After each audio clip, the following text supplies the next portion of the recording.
Quote of the day from Donald Trump, which has already been discussed by all the media: "We lost India and Russia to China." Trump made this statement amid the Beijing parade and the show of unity by Xi Jinping, Putin, and Kim Jong-un.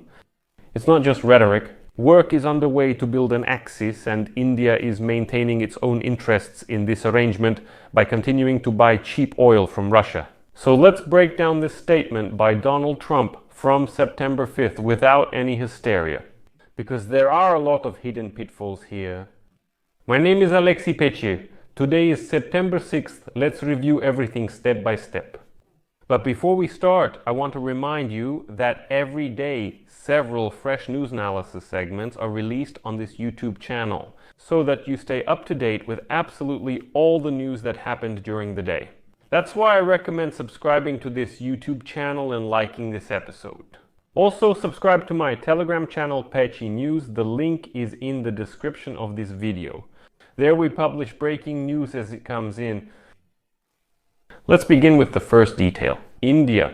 The finance minister of India stated the other day, "We will continue to buy Russian oil, period." India's position is that for now, the losses from Donald Trump's tariffs are still less than the profits from buying cheap Russian oil. This isn't about feeling sorry for the Kremlin. You must understand. This is a cold calculation. A discount on crude oil, Indian refineries running at full capacity, and re-exporting that same Russian oil, where to? To Europe, only now under a different label. It's not about sympathy or politics, it's all about money. For the United States, this means that any pressure on Moscow through oil requires either working with New Delhi, there are price caps, grey blends, insurance filters, or accepting the situation. With the fact that India will play its own game, Xi Jinping, meanwhile, is ready to step in. He's already offering India infrastructure and markets, keeping it from fully aligning with the West. That's why Donald Trump's phrase, "We lost India to China," is a warning to the United States Congress that without an economic agenda for New Delhi, the energy remains grey. So it's like we've imposed tariffs, but if we don't have any economic agenda for India, in other words, if we only have a stick and no carrot, then these tariffs are unlikely to work. The second detail in Donald Trump's message is Russia. Here, Trump's admission that they've lost Moscow isn't a sensation, it's just stating a fact. The Kremlin has placed its bet on China and North Korea, and they've done so publicly. After the parade in Beijing, the picture is as follows. Xi Jinping is demonstrating complete control in the region. Putin thanks North Korea for its help in the war against Ukraine, and Kim Jong-un promises unconditional support to Russia in the war against Ukraine. Plus, in the energy sector, Russia is forced to give huge discounts to China and India because the shadow fleet is getting more expensive, insurance is shrinking, and Europe is lowering the oil price cap. This is an economic dependence on Asia from which Moscow has nowhere else to go. So, in a way, Russia has shifted towards China. Trump told the absolute truth. The third detail, what does this mean for Ukraine? Well, in words, we lost. That's what Trump stated. When he says we lost, it often means we'll leave Europe to fend for itself. Today, for some reason, many people were hysterically writing that Trump simply admitted defeat and is ready to just step aside. Like, I did everything I could, but we lost. But here it's actually the opposite. If the United States finally acknowledges the new reality, the game gets tougher.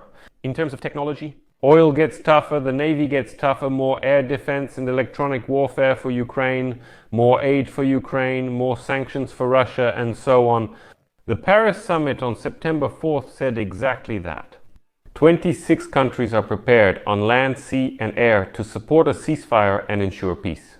Emmanuel Macron stated there are no restrictions on defending Ukraine.